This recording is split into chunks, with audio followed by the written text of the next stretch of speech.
नमस्कार, मैं डॉक्टर अशोक त्रिपाठी आपका स्वागत करता हूं अपने channel history culture historiography and research methodology में।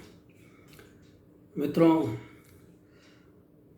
भारतीय संस्कृति के प्रश्न पत्र में प्रायः एक प्रश्न पूछ लिया जाता है कि क्या 17वीं शताब्दी हिंदी साहित्य का स्वर्ण युग थी।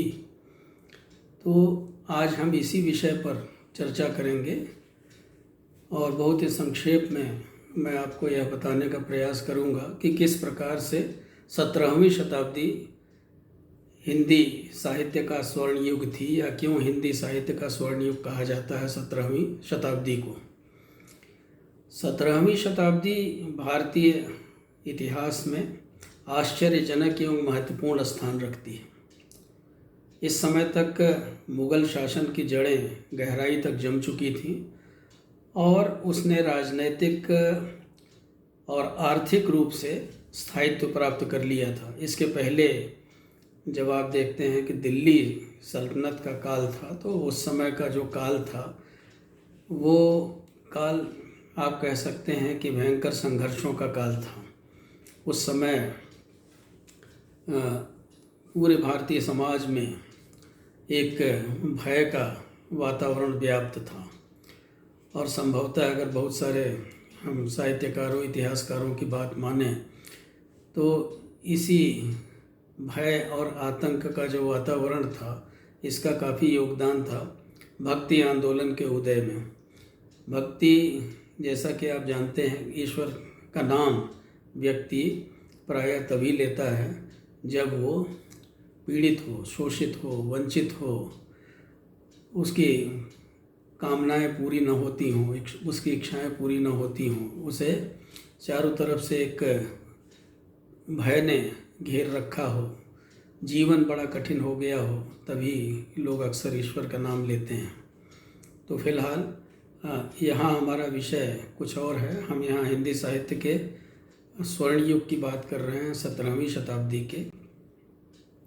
निश्चित रूप से जब मुग़लों का शासन स्थापित हुआ तो प्रारंभिक मुग़ल शासक बाबर और हुमायूं के पास इतना समय नहीं था कि वो राज्य को स्थायित्व प्रदान कर सकते, लेकिन अकबर के शासनकाल के दौरान हम ये देखते हैं कि अकबर ने जो धार्मिक सहिष्णुता की नीतियाँ अपनाई, जो उसने समाज के सभी वर्गों को साथ लेकर चलने का प्रयास किया, क्योंकि वो ये चाहता था, वो एक अखिल भारतीय शासक बनना चाहता था और अखिल भारतीय शासक बनने के लिए यह आवश्यक था कि वह समाज के प्रत्येक वर्ग के बीच में एक सार्थक संबंध स्थापित करे।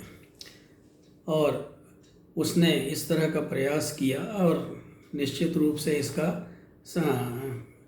स्वाभाविक परिणाम यह हुआ कि जनसाधारण ने संतोष की सांस ली। जनसाधारण जो है वो अब जो पहले का जो वातावरण था उस वातावरण से उसको मुक्ति मिल गई। तो इस तरह से हम ये देखते हैं कि साहित्य और कलाएं ये फलती फूलती हैं जब शांति का वातावरण हो। हम प्राचीन काल में भी देख सकते हैं, जैसे गुप्त काल को स्वर्ण युग क्यों कहा गया। गुप्त काल को स्वर्ण युग इसलिए कहा गया, वो स्वर्ण युग की नींव रखने वाले जो शासक थे उन्होंने सबसे पहले देश में शांति व्यवस्था स्थापित की थी, क्योंकि कला और साहित्य शांति काल में ही फलते फूलते हैं। जब चारों ओर उपद्रव मचा हो, चारों ओर विद्रोह हो रहे हों, संघर्ष का वातावरण हो, तो ऐसे में कला साहित्य की ओर ध्यान कम जाता है।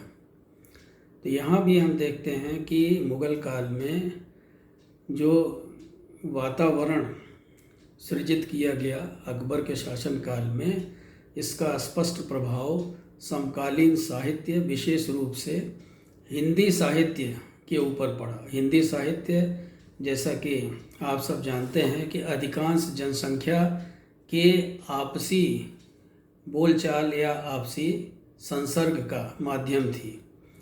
हम ये देखते हैं कि हिंदी भाषा जो है वो धीरे धीरे एक संपर्क भाषा बन चुकी थी दिल्ली सल्तनत काल से ही अमीर खुसरो जो है, जिसे हिंदवी कहते थे, वो अपने आप को हिंदवी का तोता कहते थे। तो जनसाधारण अपने बोलचाल में हिंदी भाषा का ही उपयोग करते थे। तो इस काल में हम ये देखते हैं कि हिंदी साहित्य जो कि आपसी संसर्ग का माध्यम था, उसका काफ़ी तेज़ी से विकास हुआ। विद्वानों ने हिंदी साहित्य के विकास का जो काल विभाजन किया है, उसको देखने पर हम ये पाते हैं कि लगभग 1650 ईस्वी के आसपास भक्ति काल का प्रभाव समाप्त होने लगता है और उसका स्थान रीतिकाल ले लेता है। हम कह सकते हैं कि रीतिकाल का प्रारंभ होता है। अतः 17वीं शताब्दी का साहित्य भक्ति काल और रीतिकाल दोनों ही कालों के परिमार्जित साहित्य से अनुप्राणित है। वास्तव में यह परिवर्तन का युग था और हम देखते हैं कि धार्मिक विषयों का स्थान धीरे धीरे सांसारिक विषयों ने लेना प्रारंभ कर दिया था। समय के साथ साथ हम ये देखते हैं कि कविताओं की प्रकृति में परिवर्तन हुआ। भक्ति काल में हमने ये देखा कि भक्ति काल की कविताओं में भक्ति और मोक्ष के ऊपर बहुत ज़्यादा बल दिया गया था, और यहाँ रीति काल में हम ये देखते हैं कि भक्ति और मोक्ष का स्थान श्रृंगारिकता और प्रेम ने ले लिया। किंतु इससे हमें यह नहीं समझना चाहिए कि भक्तिकालीन कवियों द्वारा प्रेम अछूता रह गया था। अगर आप भक्ति काल का जो कृष्ण काव्य है, कृष्ण काव्य का अध्ययन करें, कृष्ण काव्य को पढ़ें, तो हम ये देखते हैं कि संपूर्ण कृष्ण काव्य प्रेम से भरा हुआ है। भक्ति काल और रीति काल में प्रेम के सादृश्य में अंतर है। जहाँ भक्ति काल के कवियों ने ईश्वरीय प्रेम का चित्रण किया अपनी कविताओं में, वहीं रीतिकालीन कवि प्रेम को मानवीय स्तर तक ले आए। तो ये जो धर्मनिरपेक्ष अभिगम है, या हम कह सकते हैं जिसे आजकल की भाषा में कहें, ये जो सेकुलर अप्रोच है, धर्मनिरपेक्ष अभिगम है, वो इस युग के साहित्य की, यानी 17वीं शताब्दी के साहित्य की आधारशिला रही है। मित्रों, इस संबंध में भौतिक संतोष और राजनीतिक स्थिरता ने एक दोहरी भूमिका निभाई।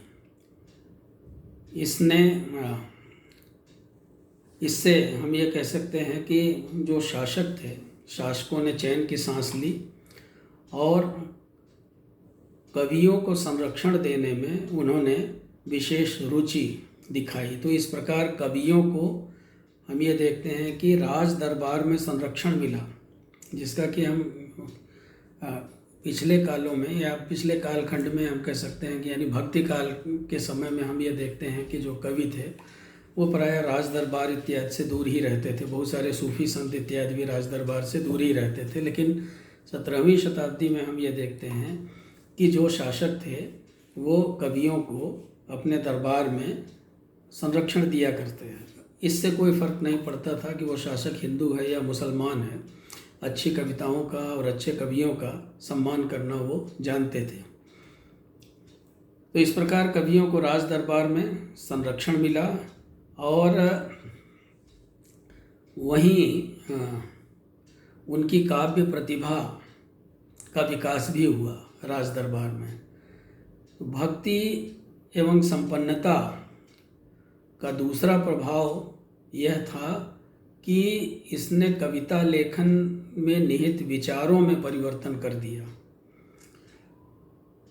पहले थोड़े बहुत विचारों का ही कविता में प्रचार प्रसार होता था, या कविता लिखते समय जो है वो उतने ज़्यादा विचार हम ये देखते हैं नहीं लिए जाते थे, कुछ ही विचारों को महत्व दिया जाता था। किंतु अब कविता की पहचान यथोचित रूप से उत्तम कलाओं के रूप में हो गई। उत्तम कलाएं यानी कि जिसे हम कहते हैं अंग्रेजी में, जिन्हें हम कहते हैं कि फाइन आर्ट्स। तो कविता की पहचान फाइन आर्ट्स के रूप में या उत्तम कलाओं के रूप में स्थापित हो गई। और यही कारण है मित्रों कि इस काल में श्रृंगारिक कविताएं प्रचुर मात्रा में लिखी गई। हिंदी जो कि मात्र एक क्षेत्रीय बोली अथवा एक उपभाषा थी, उसको रीतिकाल के कवियों ने संस्कृत साहित्य के स्तर तक पहुंचा देने का प्रयास किया और केवल संस्कृत की पंक्तियों पर ही उन्होंने असंख्य काव्य लिखे जो कि हिंदी साहित्य की काव्यमयता की जटिलता की व्याख्या करते हैं।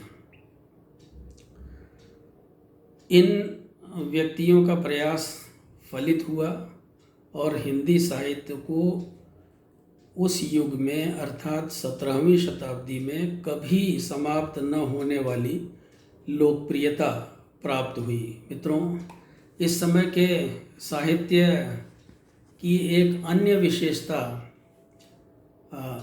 कवियों की विविधतापूर्ण राजनीतिक सतर्कता भी थी। इस युग के कवि भक्तिकाल के संतों से बिल्कुल भिन्न थे। भक्तिकाल के जो संत कवि थे उनसे इस काल के कवि बिल्कुल भिन्न थे। भक्तिकाल के संतों का जो मुख्य उद्देश्य था वह था ईश्वर की उपासना में, ईश्वर की प्रशंसा में भक्ति गीतों की रचना करना। किंतु रीतिकाल के कवि देश की गतिविधियों के प्रति भी सचेत थे। उन्होंने हिंदुओं के द्वारा मुस्लिम शासकों के प्रतिरोध को अपनी कविताओं के माध्यम से वाणी प्रदान की। इस संबंध में महाकवि भूषण का उल्लेख बहुत ही आवश्यक है। हम अगर भूषण का सम्यक अध्ययन करें तो हम ये पाते हैं कि उनकी कविताओं ने जनसाधारण के मध्य देशभक्ति की भावना का प्रचार प्रसार किया। तो इस तरह से हम ये देखते हैं कि कविता की जो विषय वस्तु थी वो विषय वस्तु में परिवर्तन आ चुका था।